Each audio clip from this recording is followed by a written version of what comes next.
Fui de acampada con mis padres y la familia de mi hermano, intentando darle a mi hija un fin de semana tranquilo lejos del duelo que nos había estado consumiendo por completo.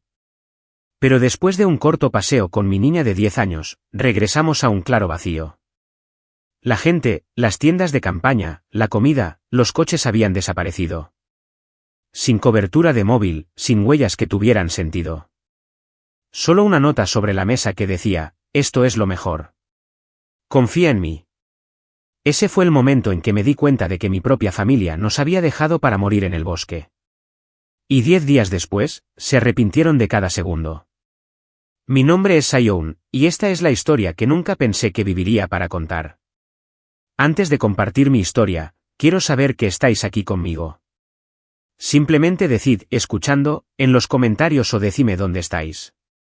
Me encanta saber hasta dónde puede llegar mi historia. A veces, incluso la conexión más pequeña puede hacer que una historia se sienta escuchada. Gracias. Y ahora, aquí está mi historia. Y si lo que estoy a punto de compartir os conmueve o os hace sentir algo, suscribíos. Ayuda más de lo que imagináis. Soy Sion y así es como fue realmente la supervivencia. Mi nombre es Sion Wilder. Tengo 31 años y durante la mayor parte de mi vida adulta, me he escondido detrás del trabajo como si fuera una armadura. Construí Wilder Notes a partir de una idea desordenada en mi garaje hasta convertirla en una aplicación utilizada en hospitales de todo el estado. Pero nada de eso importó tanto como criar a mi hija de 10 años, Nova. Hace 6 meses, cuando mi esposa Maya murió, el mundo se volvió plano. No oscuro, no dramático, simplemente vacío, como si alguien hubiera borrado todo el color. Nova era lo único que me impedía derrumbarme en ese espacio hueco. No lloraba mucho, al menos no delante de mí, pero de vez en cuando la sorprendía mirando el lugar del sofá donde Maya solía sentarse, como si todavía pudiera verla. Mi familia notó que no me estaba recomponiendo de la manera que pensaban que un hombre debería. Víctor, mi padre, le gustaba fingir que entendía el duelo, aunque nunca permaneció el tiempo suficiente en la vida de nadie como para presenciarlo. Silvia, mi madrastra, era educada de una manera que parecía que siempre se estaba editando a sí misma. Y Lennox, mi hermanastro, llevaba ese permanente sentido de superioridad que había perfeccionado desde la infancia. Arlo, su esposa, era el tipo de persona que sonreía con los dientes, pero nunca con los ojos.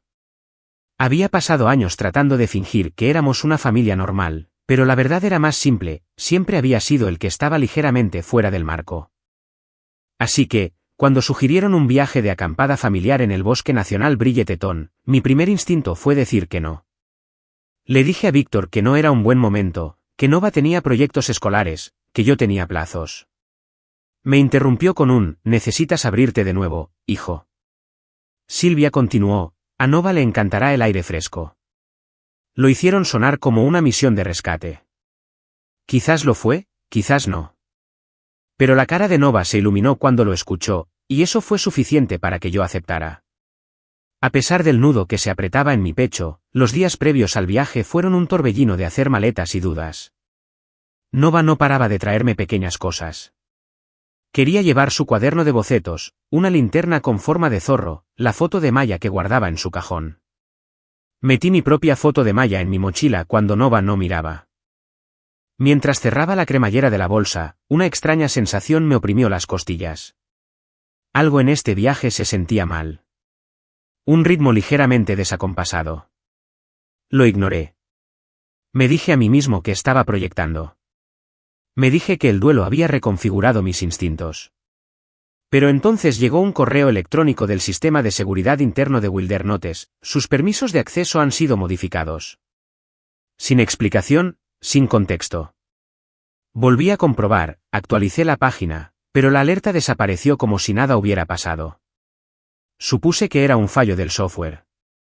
A veces ocurrían después de las actualizaciones.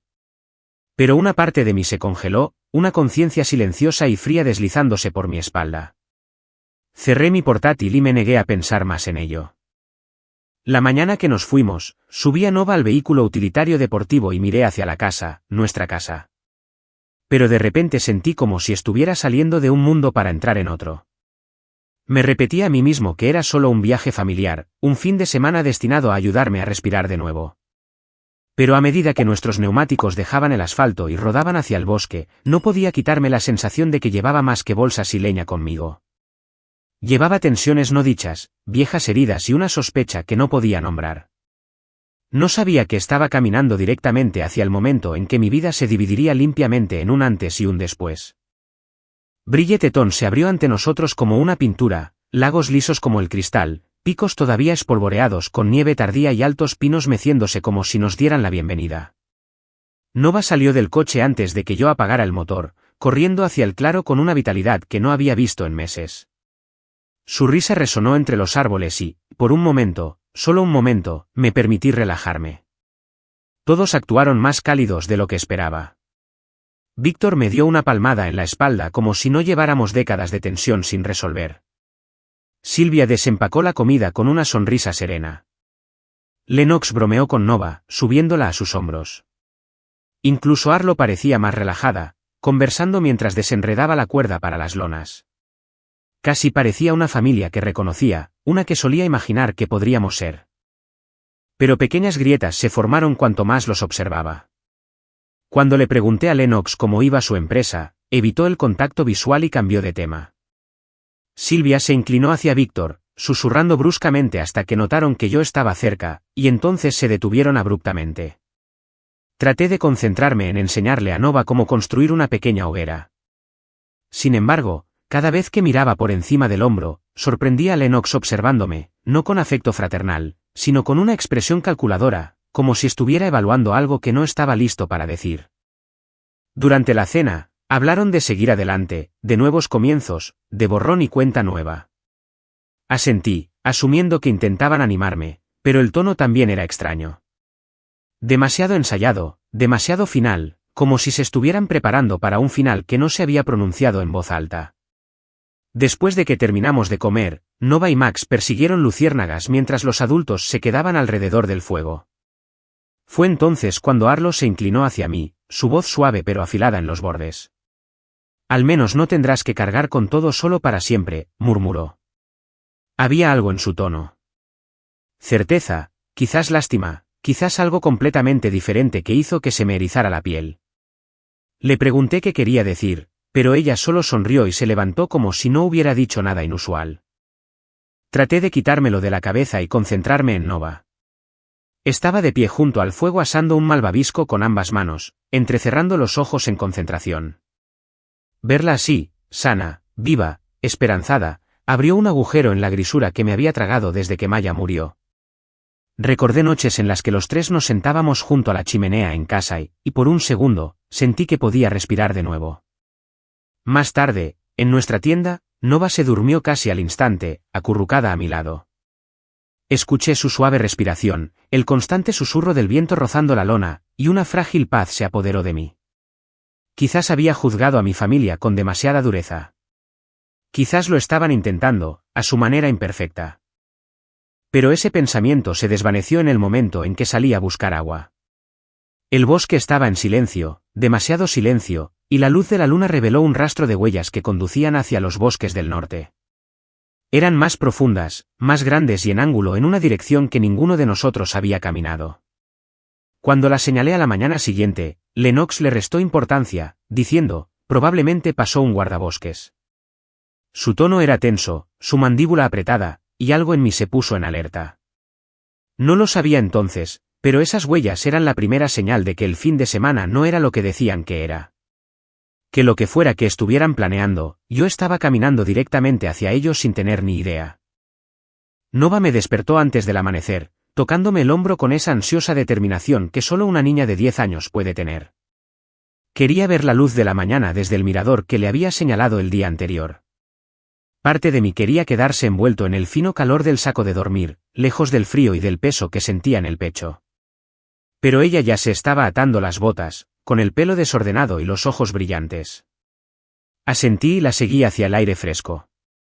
El sendero estaba en silencio, el tipo de silencio que te hace sentir como si estuvieras entrando en un lugar sagrado. Cuando llegamos al mirador, el cielo se abrió en tonos dorados y rosas, el sol abriéndose paso a través de una extensión de nubes como si las estuviera desgarrando. Nova se paró en las rocas con las manos bajo la barbilla, respirando el frío de la mañana. Luego dijo que se preguntaba si su madre podía ver el mismo amanecer desde donde quiera que estuviera. Su voz no tembló, pero la mía sí cuando respondí. Se apoyó en mí y nos quedamos así por un largo momento. Por primera vez desde que Maya murió, me permití creer que tal vez mi familia nos había traído aquí por las razones correctas. Tal vez los había juzgado mal. Pero el momento se hizo añicos en cuanto regresamos al campamento. Atravesamos la línea de árboles y todo había desaparecido. No revuelto, no movido, desaparecido. Las tiendas, las neveras, las sillas, las piedras de la hoguera, los coches, cada rastro de ellos se había desvanecido como si hubieran sido arrancados de la tierra. Solo quedaba una cosa. La pequeña mochila de Nova, medio abierta, tirada en el suelo como si la hubieran colocado allí deliberadamente. Se me cortó la respiración. Me di la vuelta, buscando movimiento, sonido, cualquier cosa que pudiera decirme que esto era un error. Sobre la mesa de piedra plana en medio del claro había una sola hoja de papel, sujeta por una lisa piedra de río.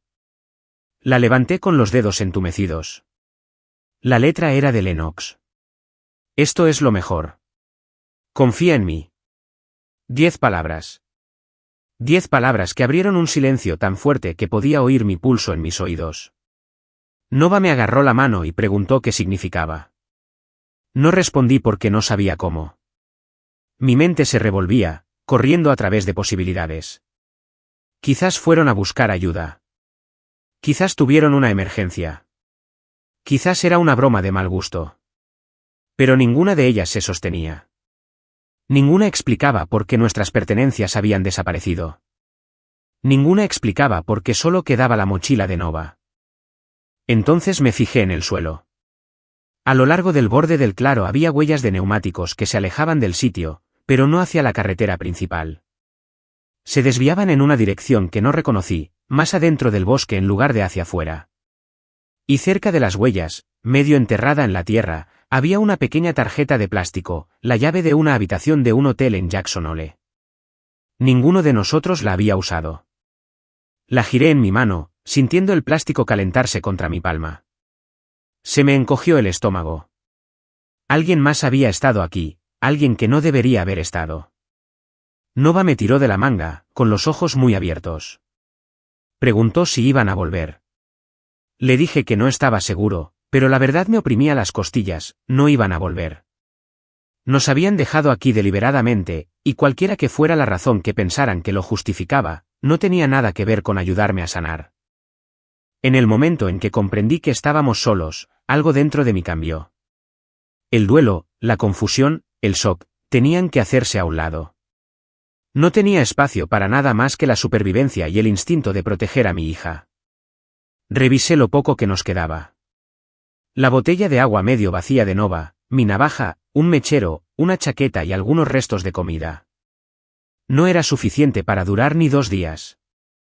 Mi cerebro calculó posibilidades, direcciones, distancias. Me obligué a respirar de manera uniforme para que Nova no viera el miedo que me recorría la espalda. El único camino lógico era el arroyo que corría por la parte trasera del claro. El agua significaba dirección, y la dirección significaba esperanza. Bridgeton era demasiado masivo para seguir solo el instinto. Los arroyos a menudo conducen a cuerpos de agua más grandes, y los cuerpos de agua más grandes significaban senderos, cabañas u otras personas. Le dije a Nova que íbamos a caminar junto al agua.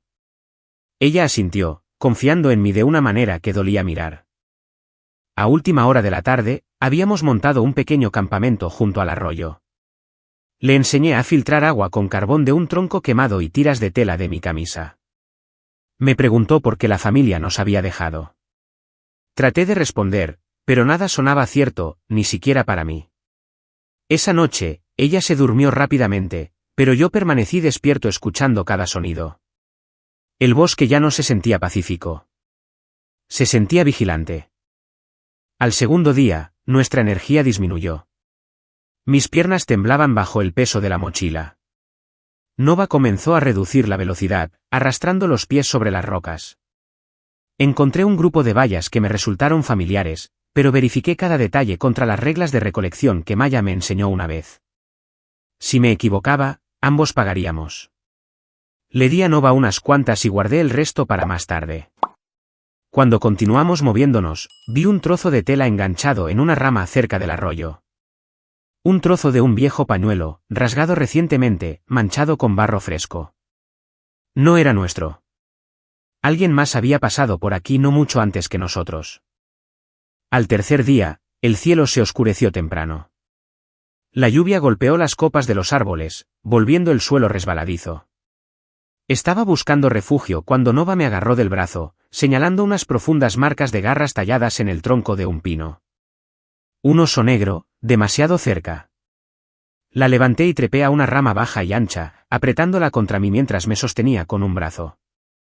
El oso se movió debajo de nosotros, olfateando, caminando, haciendo crujir la maleza. No respiré hasta que desapareció en la distancia. Cuando bajamos, vi grandes huellas humanas en el barro cerca del arroyo. No estaban alineadas con las huellas de los neumáticos del campamento. Se dirigían en la dirección opuesta. No tenía sentido a menos que alguien más hubiera estado viajando por el bosque con un propósito. Al cuarto día, Nova se despertó temblando. Su piel enrojecida, sus ojos vidriosos. Fiebre. No teníamos medicinas. Busqué desesperadamente corteza de sauce, rompí tiras y la serví en una taza de hojalata que había encontrado cerca del arroyo. Le di sorbos, rezando para que ayudara. Cada minuto que pasaba hacía que el pánico se clavara más profundamente en mis costillas, pero mantuve mi rostro tranquilo. Ella necesitaba que estuviera firme, no asustado. Al quinto día, nos topamos con una cabaña de guardabosques escondida entre densos pinos. La puerta colgaba torcida, una bisagra casi rota. Dentro había un olor rancio a moho, polvo y lluvia vieja. Los estantes estaban medio derrumbados, la radio sobre el escritorio destrozada. Pero encontramos algunos suministros, sal, una olla agrietada, trozos de metal y cerillas viejas que todavía encendían después de suficientes intentos. Cuando encendí un pequeño fuego, Nova durmió durante horas. Mientras lo hacía, noté una escritura oscura en la pared trasera, manchada como si se hubiera hecho con madera quemada.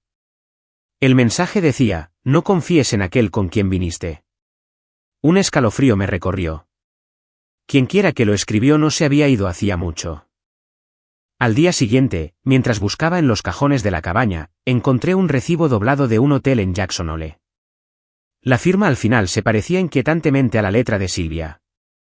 La miré hasta que los bordes se volvieron borrosos. Ella había estado aquí, o alguien conectado con ella. De cualquier manera, este viaje era más que una simple salida familiar. Había capas que no había entendido. Esa noche, acosté a Nova junto al fuego y observé cómo su pecho subía y bajaba. Cada sonido fuera de la cabaña me hacía estremecer.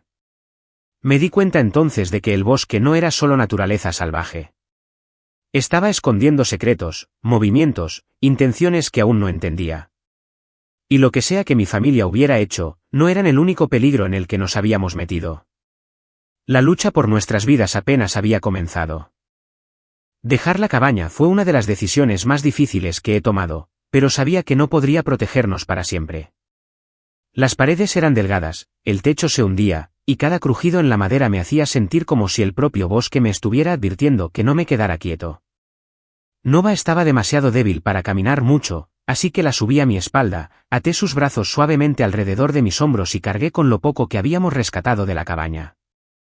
Su aliento estaba caliente contra mi cuello, demasiado caliente, y me repetía a mí mismo que solo necesitaba descanso, calor y tiempo. A mediodía, los árboles se aclararon lo suficiente como para que viera humo flotando perezosamente sobre una cresta en la distancia. Era débil, casi invisible, a menos que lo miraras directamente, pero innegablemente estaba allí. Prueba de vida humana, o de peligro, o de ambos. No podía decirlo. No me atrevía a tener demasiadas esperanzas, pero tampoco podía apartar la vista. Marqué la dirección en mi mente, planeando cada paso con cuidado. Nova, medio despierta, recogió unas cuantas piedras lisas y las dispuso en una simple flecha en el suelo cuando nos detuvimos a descansar. Dijo que no quería que perdiéramos el rumbo si teníamos que volver. Su determinación me destrozó y me mantuvo en movimiento al mismo tiempo. Continuamos a través de un laberinto de pinos hasta que vi una correa roja brillante debajo de un tronco caído. Aparté las ramas y descubrí un botiquín de primeros auxilios, del tipo que se entrega en paquetes de excursión de alta gama. Estaba casi intacto. Dentro había vendas, antibióticos y suministros que podrían salvar una vida. Una tarjeta doblada cayó en mi mano mientras rebuscaba en él.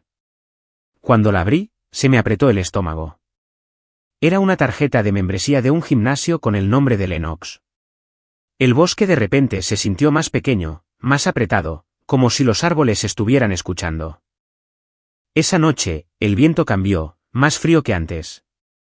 A la mañana siguiente, trajo agujas de nieve, señalando el comienzo de una ligera tormenta de montaña. Vi una grieta en una formación rocosa lo suficientemente grande como para protegernos, así que ayudé a Nova a entrar y me agaché a su lado. Las paredes tenían cortes largos y rectos, antinaturales y demasiado limpios, como si alguien hubiera usado una hoja de sierra para tallar el espacio. Esa extraña sensación de la cabaña regresó. Alguien había vivido aquí antes que nosotros, o lo había usado por razones que no quería imaginar. Cuando partimos de nuevo, encontré huellas a lo largo del lecho del río. Eran profundas, anchas y ligeramente anguladas hacia afuera, alguien alto con un ligero desequilibrio en el pie. Aparecían una y otra vez a lo largo de la ruta, cada vez más frescas cuanto más caminábamos. Quienquiera que las dejó no era parte de mi familia. Estaba delante de nosotros, moviéndose con propósito, y la idea de que alguien más pudiera estar en el bosque por razones desconocidas hizo que mis nervios vibraran. En la grieta, escondida detrás de una piedra, encontré una página arrugada arrancada de un cuaderno. La letra se inclinaba bruscamente, como si estuviera escrita con prisa. Decía, si te dicen que confíes en ellos, no lo hagas. Lo leí una y otra vez, el significado hundiéndose más pesadamente cada vez. Mi familia no solo me había abandonado. Alguien más había sido atrapado en su órbita antes, alguien que había tratado de advertir a quien encontrara la nota después. Una sensación de pavor se instaló en lo profundo de mis huesos. Supe entonces que, quienquiera que fuera esta persona desaparecida, había estado huyendo de algo conectado con mi familia mucho antes de que yo entrara en el bosque. Al 9º día, Nova se derrumbó. No hubo advertencia. Simplemente se marchitó en mis brazos, sus piernas cediendo, su cabeza cayendo contra mi pecho.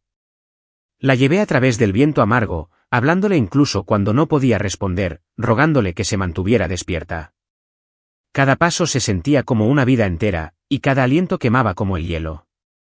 No dejaba de pensar en cómo la primera vez que la sostuve fue en una habitación de hospital, limpia y brillante, con Maya llorando y riendo al mismo tiempo. Ahora la sostenía de la misma manera, excepto que el mundo a nuestro alrededor era frío, despiadado y decidido a tragarnos. Cuando encontré la segunda estación de guardabosques el 10º día, mi cuerpo casi se rindió de alivio. Apenas se mantenía en pie, pero tenía un techo, una radio rota, periódicos viejos y marcas de quemaduras de incendios pasados. En el escritorio, alguien había presionado la palma de su mano en el hollín y la había arrastrado por la madera, dejando un mensaje manchado deletreado con un dedo: ve al este. Las letras eran desiguales, borrosas, desesperadas. Parecía que a la persona se le había acabado el tiempo. Recogí leña, rasgué tiras del periódico viejo, apilé todo en una gran forma en el suelo y le prendí fuego. El humo se elevó espeso y oscuro, por encima de la línea de los árboles. Pasaron horas antes de que el lejano sonido de las hélices de un helicóptero cortara el viento.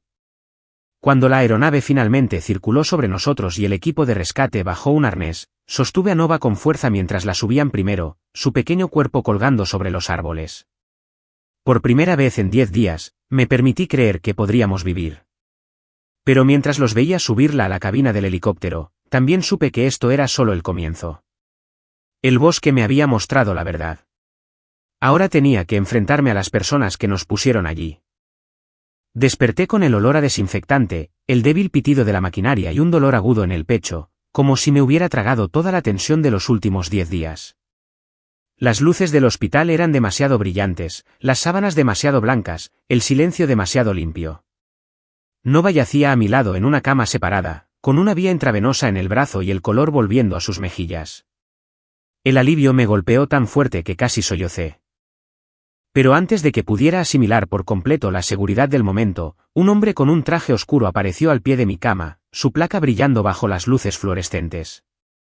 Se presentó como un agente federal y dijo que necesitaba discutir las circunstancias de mi desaparición. Me entregó un documento, un informe oficial de persona desaparecida presentado por Lennox. El informe decía que había entrado en el bosque voluntariamente con mi hija, abrumado por el duelo, en un estado mental inestable. Según su declaración, había abandonado el campamento durante la noche. Leer esa mentira hizo que algo pesado se asentara en mi estómago. No solo me habían abandonado. Habían intentado borrarme. El agente luego me mostró un testamento fechado 2 semanas antes del viaje. Nombraba a Lennox y a una de sus empresas afiliadas como los principales herederos de mi patrimonio y de Wildernotes. La firma al final se parecía a la mía. Las manchas de huellas dactilares se parecían a las mías, pero nada de eso era real. Mis manos temblaban mientras hojeaba las páginas. Fabricado, diseñado, perfectamente sincronizado. A continuación, sacó una tableta y reprodujo un vídeo. Mi rostro apareció en la pantalla diciendo palabras que no recordaba haber dicho, sobre sentir que quería desaparecer, sobre ser incapaz de continuar. Pero la iluminación era incorrecta, mi voz tenía un tono extraño y los cortes entre frases se sentían antinaturales. Estaba construido a partir de una entrevista de podcast que había hecho años antes, editado hasta que el mensaje se torció en algo más oscuro. Arlo lo había presentado a las autoridades, afirmando que demostraba mi inestabilidad. Se me hizo un nudo en la garganta mientras me veía decir cosas que nunca había dicho. Luego vinieron los registros financieros. El agente explicó que, dentro de las 48 horas posteriores a mi desaparición, el control temporal de mis activos se había transferido a Lennox. Se hicieron grandes retiradas de las cuentas comerciales y se movieron a una cuenta privada bajo un nombre disfrazado. Se habían estado preparando para esto mucho antes del viaje. Entonces me dijo algo que no esperaba. 2 meses antes de que yo desapareciera, un guardabosques asignado a la misma región se había perdido. Sus notas, recuperadas de la estación en la que trabajaba, incluían observaciones sobre actividades sospechosas vinculadas a una corporación registrada a nombre de Víctor. Una de sus páginas manuscritas coincidía casi exactamente con el fragmento que encontré en la grieta. Eso significaba que alguien más había estado luchando contra el mismo enemigo antes de que yo pusiera un pie en el bosque. La comprensión se apoderó de mí lentamente, pero sin lugar a dudas. El plan de mi familia no fue un arrebato emocional o un error desesperado. Fue estructurado, estratificado, practicado. Alguien más ya había intentado exponer lo que sea que estuvieran haciendo y desapareció en el intento. El bosque no era la trampa. Era la tapadera. Miré a la gente y le dije que le daría cada detalle, cada migaja de pan, cada señal que había visto. No dejaría que reescribieran mi historia. No dejaría que enterraran lo que habían hecho. Y mientras las palabras salían de mi boca, sentí algo que no había sentido en mucho tiempo. No miedo, no duelo. Resolución. Había terminado de sobrevivir en silencio. Estaba listo para hacerles responder por todo. Recuperarme en el hospital no se sintió como sanar. Se sintió como esperar otro tipo de impacto. Una vez que Nova estuvo estable y mi propio cuerpo comenzó a responder al descanso, comenzó el verdadero trabajo. Pasé días sentado con agentes de la Oficina Federal de Investigación, mi abogado y el equipo de análisis forense de escritura.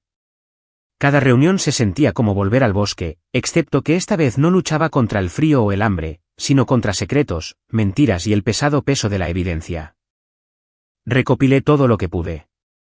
Viejos mensajes de texto de Lennox, grabaciones de voz en las que hablaba de limpiar cabos sueltos, registros de correo electrónico que mostraban acceso no autorizado a las cuentas de mi empresa, fotos que tomé de la cabaña, el mensaje cubierto de hollín, la página de diario arrancada, el recibo de Jackson Hole. Cada pieza parecía pequeña por sí sola, pero juntas formaban el mapa de un crimen más deliberado de lo que había imaginado. La noche antes del primer interrogatorio, el miedo me oprimió las costillas. Había sobrevivido a la naturaleza, pero la idea de enfrentarme de nuevo a mi familia hacía que me temblaran las manos. Me recordé a mí mismo que no se trataba de venganza. Se trataba de la verdad. Se trataba de Nova. Y se trataba del guardabosques que había desaparecido meses antes que nosotros. Alguien que había intentado exponer lo que mi familia estaba ocultando mucho antes de que yo me topara con ello. Entrar en la oficina del fiscal fue como subir a un escenario sin guión.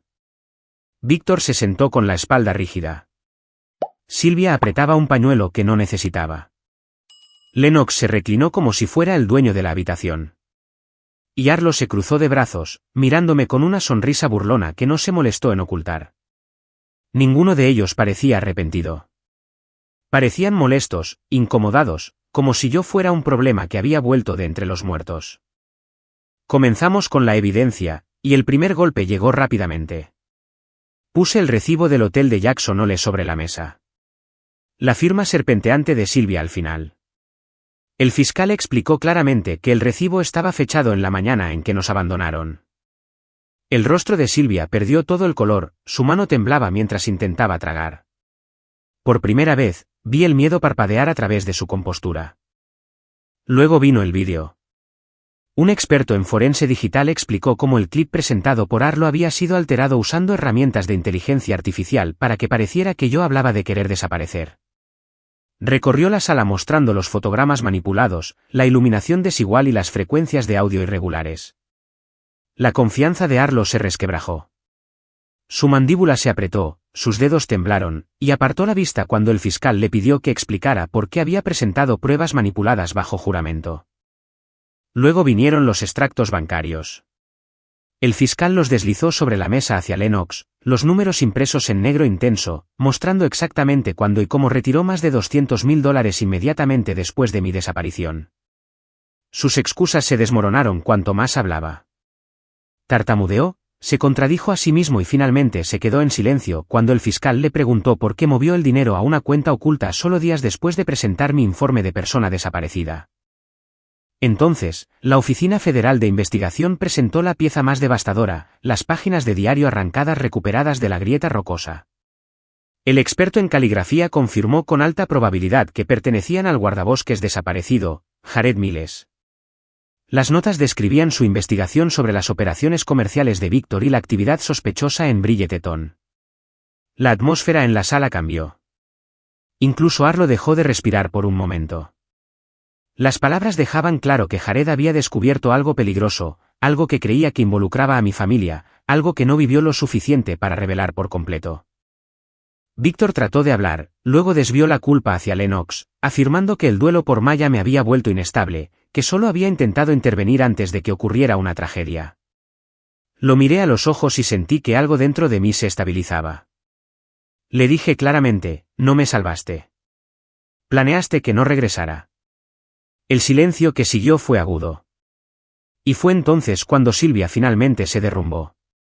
Comenzó a llorar, lágrimas de verdad esta vez, y confesó que sabía sobre el plan de dejarnos en el bosque. Afirmó que no se dio cuenta de cuánto tiempo estaríamos allí. Dijo que Víctor prometió que todo se manejaría limpiamente, que alguien más ya se había encargado de las cosas antes. Supe que estaba hablando de Jared, aunque no dijo el nombre. Al final de la sesión, el aire se sentía pesado con cosas que ya no podían negarse. Cuando el fiscal finalmente se levantó y anunció que la evidencia era suficiente para presentar cargos criminales contra los 4, sentí que el suelo se movía bajo mis pies. No con victoria, sino con una especie de alivio agotado. Al salir de la habitación, comprendí que esto no era el final. Era el momento antes de que estallara la tormenta. El tribunal se sentía más frío que el bosque. Cuando entré en la sala para el primer día del juicio, sentí el peso de cada momento que me había llevado hasta allí. Nova me abrazó antes de entrar, susurrando que estaría bien esperando en el pasillo. Llevé su voz conmigo mientras me enfrentaba a la sala donde el destino de mi familia y la verdad finalmente se decidirían. El jurado se sentó con expresiones comedidas. El juez observaba con una mirada aguda y firme, y los fiscales organizaban sus archivos con una precisión que parecía casi quirúrgica. Cuando comenzaron a presentar su caso, lo entregaron como una historia que había esperado demasiado tiempo para ser contada. El testamento falsificado con mi firma falsificada, el vídeo alterado, las transferencias financieras no autorizadas, el recibo de Jackson Hole, las páginas arrancadas del diario de Jared. No retrataron a mi familia como desesperada o equivocada. Lo retrataron como arquitectos de un plan estratificado construido sobre mentiras, fraude y abandono deliberado. Entonces sucedió algo inesperado. Un nuevo testigo subió al estrado, el gerente del hotel de Jackson Hole. Testificó que Víctor había alquilado 2 habitaciones la mañana después de que supuestamente comenzara el viaje familiar y había pagado extra para asegurarse de que ninguno de los empleados registrara quién se registraba. Escuchar eso eliminó cualquier duda restante. Víctor había abandonado el campamento intencionadamente. Se había separado de nosotros mucho antes de la mañana en que nos abandonaron a Nova y a mí. El siguiente golpe provino de los registros del sistema de posicionamiento global del vehículo utilitario deportivo de Víctor. La Oficina Federal de Investigación presentó los datos que mostraban al vehículo saliendo del bosque por un camino de servicio raramente utilizado, evitando intencionadamente las carreteras principales y las cámaras de tráfico. Esto confirmó que no se habían ido por accidente o en pánico. Habían ejecutado una partida planificada diseñada para no dejar rastro. Cuando los fiscales pasaron a Jared Miles, la sala del tribunal cambió con ellos. Jared había estado investigando envíos sospechosos vinculados a la empresa de Víctor antes de desaparecer. Sus notas mencionaban sentirse observado, presionado y amenazado. Desapareció solo unas semanas después de documentar estas preocupaciones. El jurado se inclinó hacia adelante. Todos entendieron la implicación, aunque nadie lo dijo en voz alta. No era la primera vez que alguien se acercaba demasiado a la verdad. Cuando fue mi turno de hablar, no estaba enojado. No estaba temblando. Le conté al tribunal lo que sucedió, no como un hombre que busca venganza, sino como un padre que llevó a su hija inconsciente a través de la nieve y la oscuridad, porque las personas que más deberían haberle importado eligieron dejarnos atrás. Hablé de la cabaña, del mensaje escrito con hollín que nos decía que fuéramos al este, de los días en que Nova entraba y salía de la conciencia. Del momento en que me di cuenta de que podría tener que enterrarla en el bosque si no llegaba la ayuda. Les dije que sentía que había muerto 2 veces. Una cuando Maya me dejó y otra cuando mi familia se fue sin mirar atrás. El juez instruyó al jurado y después de días de testimonios y horas de deliberación, se leyeron los veredictos. Lennox fue declarado culpable de los cargos de intento de asesinato, fraude, poner en peligro a un menor y falsificación de documentos legales, y fue sentenciado a 18 años. Arlo fue declarada culpable de presentar pruebas manipuladas y ayudar en el encubrimiento, y fue sentenciada a 10 años. Víctor fue declarado culpable de conspiración, manipulación financiera y orquestar el abandono, y fue sentenciado a 15 años. Silvia fue declarada culpable de participación, pero se le concedió una sentencia reducida debido a su cooperación, 6 años de libertad supervisada. No hubo aplausos, ni celebración, solo un silencioso movimiento de aire como si la propia sala exhalara. Cuando salí del tribunal, Nova corrió a mis brazos. Susurró, ya no los necesitamos. Y por primera vez, lo creí. Nos mudamos a Helena, Montana, un mes después, instalándonos en una pequeña casa cerca de las montañas. Nova se dedicó al dibujo, llenando página tras página con escenas de árboles, ríos y un hombre que llevaba a un niño a través de la oscuridad. Empecé a escribir un libro, después del claro, para contar la historia como merecía ser contada. Lo terminé con una verdad que había aprendido por las malas. No era el hombre desaparecido que intentaron borrar. Era el superviviente al que nunca esperaron volver a enfrentar. Y a veces, perder a tu familia es el primer paso para encontrarte finalmente a ti mismo. Después de que terminó el juicio y el ruido alrededor de mi historia comenzó a desvanecerse, me encontré de pie en el porche de nuestra pequeña casa en Helena, observando cómo la tarde se posaba sobre las montañas. El silencio se sentía diferente ahora, ya no amenazante, ya no un recordatorio del bosque que casi se convirtió en nuestra tumba. Este silencio se sentía ganado. Se sentía como el tipo de silencio que llega después de sobrevivir a algo que nadie debería tener que sobrevivir. A menudo pienso en el momento en que el helicóptero levantó a Nova de entre esos árboles. Como su pequeña mano me alcanzó incluso cuando apenas estaba consciente. Esa imagen se quedó conmigo a través de cada audiencia judicial, cada testimonio, cada pieza de evidencia que cortaba más profundo que cualquier herida que sufrí allí fuera. Y ahora, cuando la miro pintando junto a la ventana, tarareando para sí misma, me doy cuenta de que no solo escapamos del bosque. Escapamos de una vida que nunca estuvo destinada a nosotros. A veces la gente me pregunta si extraño a mi familia. La verdad es complicada.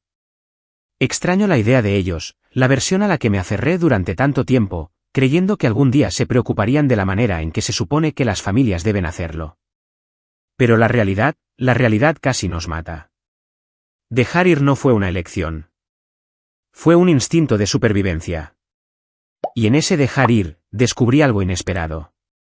Hay fuerza en construir una vida desde cero, en elegir la paz sobre los lazos de sangre y en decidir que en quién te conviertes importa más que de dónde vienes. Si has escuchado mi historia hasta aquí, quiero darte las gracias. Historias como la mía no son fáciles de escuchar, y son aún más difíciles de contar. Pero compartirla me recuerda que lo que sobrevivimos no fue en vano. Que cada paso, cada aliento, cada noche llena de miedo significó algo. Y si mi voz llega aunque sea a una persona que se siente sola, abandonada o silenciada, entonces tal vez esta historia pueda hacer más que reabrir viejas heridas. Tal vez pueda ayudar a alguien más a encontrar la salida de su propio bosque.